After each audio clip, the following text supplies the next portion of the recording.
Is Bruno Fernandes an elite midfielder stuck in a bad team like Manchester United, or is he a mediocre stat compiler? This video seeks to find out just that, so sit back, relax, and enjoy this in-depth analysis of Bruno Fernandes. In the early 2010s, Udinese had a reputation for signing and developing young promising players like Alexis Sanchez, Kwadwo Asamoah, and Mehdi Benatia. Bruno was scouted as a teenage midfielder for Serie B side Novara. His maturity, vision, and technical ability were impressive for his age. Nothing really screamed world class, but he was seen as someone who could become a solid starting midfielder in the Serie A within a mid to upper table team, a bit like a Milan Pjanic. By the time Bruno joined for the 2013-14 season, Udinese was slightly declining, but a well-organised mid-table team that sells top players for high profit. A platform for Bruno to grow within an environment of less pressure. He scored 4 goals and 5 assists in 24 league games during his debut season with Udinese, which many did not realise at the time would be his best season for the club. The team finished 13th with a record of 12 wins, 8 draws and 18 losses. His best performance was in a 3-3 comeback draw to Napoli, where he converted one of his trademark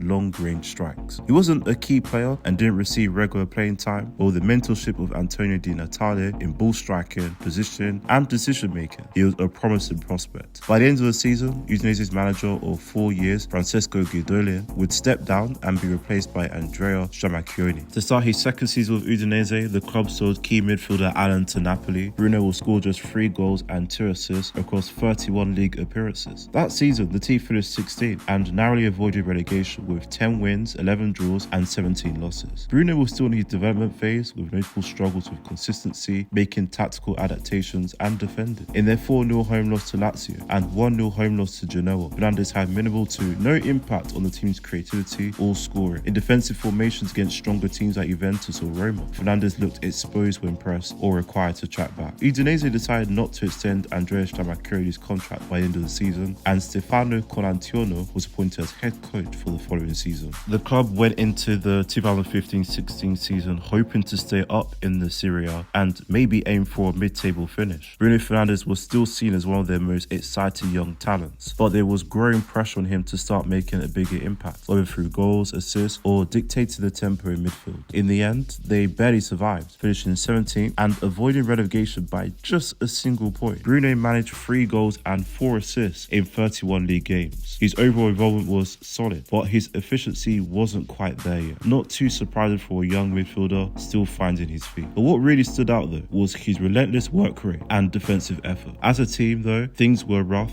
across the board from attack to defense. The end of the season was just 10 wins, 9 draws and 19 losses. There were some particularly painful defeats too. Heavy losses to Inter, Juventus and Torino. And during the winter stretch, they only won 1 out of 10 league games. By the end of the campaign, Roberto Pereira was sold to Juventus and Bruno Fernandes made the move to Sampdoria. For the 2016-17 season, Sampdoria acquired Bruno on a season-long loan with obligation to sign him permanently in what was his first and only season with Sampdoria. Managed by Vincenzo Montella to start the season, they were a solid mid-table team that was slightly better than Udinese. At the time, Sampdoria's recruitment strategy was focused on younger talent and implementing a new attacking playing style, which included the additions of young Czech forward Patrick Schick, who scored 13 times, Fabio Quagliarella, an experienced striker who scored 12, and young Polish midfielder Karol Linetti. There was a dynamic void in the midfield as a box-to-box midfielder, Roberto Soriano, an attacking midfielder with significant dribbling ability, Joaquin Correa, and an experienced midfielder, Fernando, all departed. Sampdoria improved from 15th to finish 10th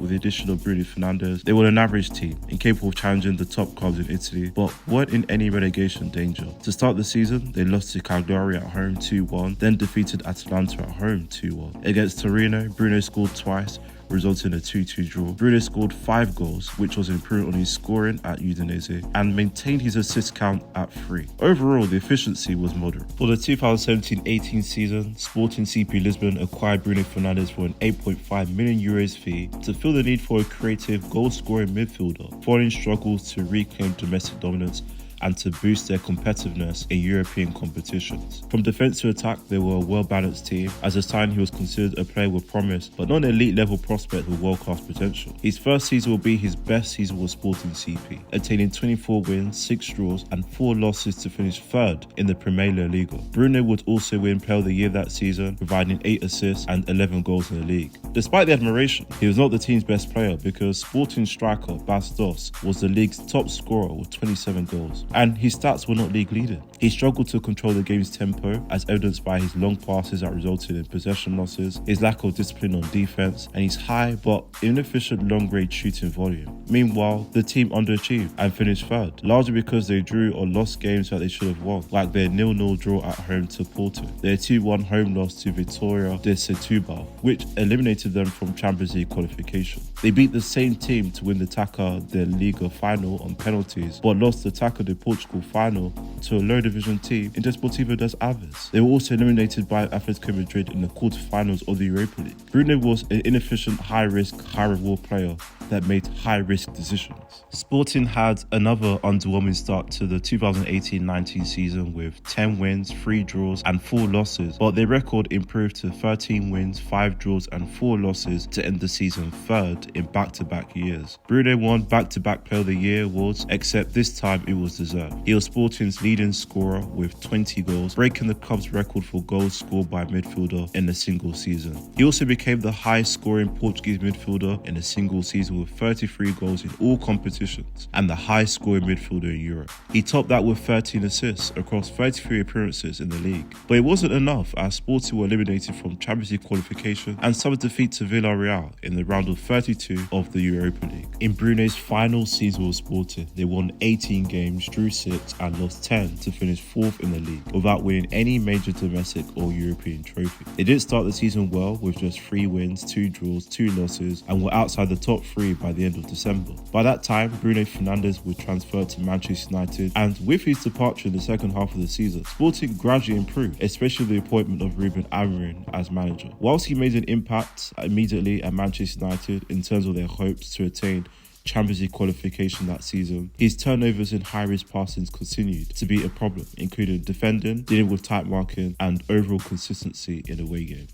The 2020-21 season would be Bruno's best in a Manchester United shirt. He was selected in the PFA Team of the Year, his only appearance to date, scoring 18 goals and 12 assists in the league and 28 goals, 17 assists across all competitions. Although Manchester United players actually voted Luke Shaw Players Player of the Year award for his defensive and attacking contributions that year, providing 5 assists in the league and scoring in the Manchester derby. Manchester United finished that season second in the league. They were a well-balanced team from defence to attack, with slightly more vulnerabilities in midfield. This was helped by consistent scoring from Bruno, including the likes of Rashford, Cavani and Greenwood up front. Unfortunately, their struggles at home disadvantaged them from title contention with City. In their first 4 home league games, they failed to secure a win, suffered home defeats to both Sheffield United and Leicester City, drew games they should have won, including Chelsea and Fulham. Against Everton, they were up 2-0 at half-time and allowed Everton to tie the game 3-3 by full-time, not to mention losing the home Manchester derby 2-0. Manchester United started the 2021-22 season well, winning 3 of the first 5 games of the season, including a 5-1 victory over Leeds United, where Bruno Fernandes scored a hat-trick, and on Cristiano Ronaldo's return, a 4-1 victory over Newcastle United. In those games, Bruno scored 4 goals and assisted 1, but the season would prove more challenging as it progressed. He struggled to maintain the high standard he set in his first full season with the club, and it became obvious with the arrival of Ronaldo that a significant portion of his goal tally derived from penalties. His assist numbers also lowered, which also can be partially blamed on his teammates failing to convert chances, but he wasn't attempting as many key passes either. But the more notable struggle Bruno Fernandes was coexisting with Cristiano Ronaldo. Ole Gunnar Solskjaer was sacked following a poor run of games, and Michael Carrick took over as a caretaker manager for 3 games before the appointment of Ralf Rangnick as interim manager for the remainder of the season. The 2022-23 season saw the appointment of Erik ten Hag as a full-time manager. Defensively, they were just as good as Brentford. The midfield was well balanced with the anchoring of Casemiro and was a strong point of this team, whilst the attack was mediocre. They won 23 games, drew 6 and lost 9. Bruno provided 8 assists and 8 goals across 37 Premier League appearances, which wasn't spectacular, and 14 goals, 15 assists across 59 appearances in all competitions. Although they finished third and won the Carabao Cup, defensively this team struggled, and in attack they were limited by over-relying on Marcus Rashford. The 2023-24 season was another mediocre season for United, despite winning the FA Cup over their rivals Man City thanks to a Kobe Mainu winning goal assisted by Bruno. For the first time in the Premier League, they had a negative goal difference and ended 8th in the league, their worst finish since 1990, recording 18 wins, 6 draws and 14 losses. United exited the 4th round of the EFL Cup after suffering a 4-0 home defeat to Newcastle United, and in the Champions League finished bottom of a group that included Bayern Munich, FC Copenhagen and Galatasaray, their worst ever performance in the Champions League group stage. Bruno achieved most penalties scored for Manchester United, which still stands. In all competitions, he made 48 appearances, scored 15 and assisted 13. And in the Premier League, 35 appearances, 10 goals, all deriving from equalisers or go-ahead goals, and 8 assists. Inconsistencies in his overall performance continued, including inefficiencies in his long passing and chances converted. To start the current season, Erik ten Hag was sacked by the club. Ruud van Nistelrooy would take over as interim manager until November, which saw the appointment of current manager Ruben Amorim. Currently sitting 16th in the Premier League, they've won 10, drawn 9 and lost 17. In the Europa League, they've reached the final, which has highlighted their attacking talent and potential, like their 5-2 win against Real Sociedad and 7-1 win over Athletic Bilbao. However, their FA Cup 5th round loss, quarter-final EFL Cup exit and mid-table Premier League standard demonstrate their defensive vulnerability and inconsistent offensive play. So, is Bruno Fernandes an elite midfielder consistently stuck in a bad team, or is he a mediocre stat compiler? I lean towards the latter. Bruno Fernandes has consistently played for mid-table level teams, aside from spells at Sporting and Manchester United. Bruno Fernandes is a talented long-range passer who can shoot from anywhere past the halfway line, not to mention his high work rate, week in, week out. But his style of play is inefficient